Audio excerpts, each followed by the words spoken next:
السلام عليكم الخوت. سال الحلم المونديالي ديالنا في دور الربع النهائي قدام فرنسا بنتيجة 2-0. ولكن كيف ديما مع كل خسارة تنوض واحد الجدل كبير في مواقع التواصل الاجتماعي.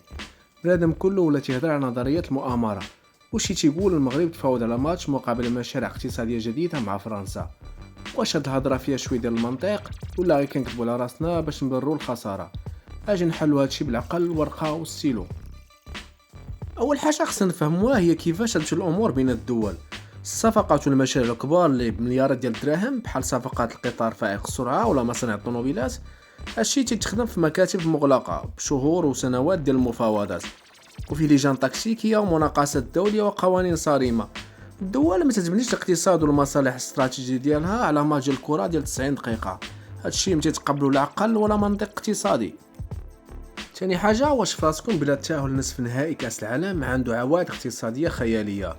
كاينة فلوس كثيرة تتوزع من فيفا على الفرق المتأهلة للمربع الذهبي، والقيمة التسويقية ديال اللعابة المغاربة تطلع للسما، والإشهار والترويج السياحي اللي تياخدو المغرب فاش يوصل لهاد الأدوار ما تقدرش تشري بملايير الدولارات. يعني من الغباء الاقتصادي أن الدولة تسمح بهذا الإشاعة العالمي كامل على قبل إشاعة وهمية.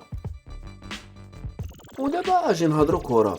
حنا عندنا لعابه محترفين كبار تيتقاتلوا على المكانه ديالهم وعلى تاريخهم الشخصي. واش تظنوا بلا لعاب بحال حكيمي دياز ولا بونو تقدر تقنعو تكتيكيا ولا نفسيا باش يخسر الماتش؟ مستحيل.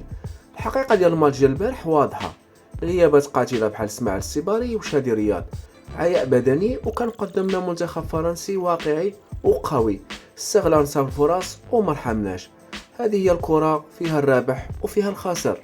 وفي الاخير الخوت العاطفه ديالنا وحبنا المنتخب بعض المرات تيخلينا نتحمسوا ونمشوا مع نظريات المؤامره الخياليه غير باش ما نامنوش بالخساره. خروج من دور الربع في نسخه 2026 تيبقى انجاز محترم، وخاصنا نقفوا مع هذا الجيل ونصلحوا الاخطاء الهجوميه للمستقبل. وانتوما اش بان لكم؟ واش هاد الاشاعات غير هضره خاويه ولا عندكم راي اخر؟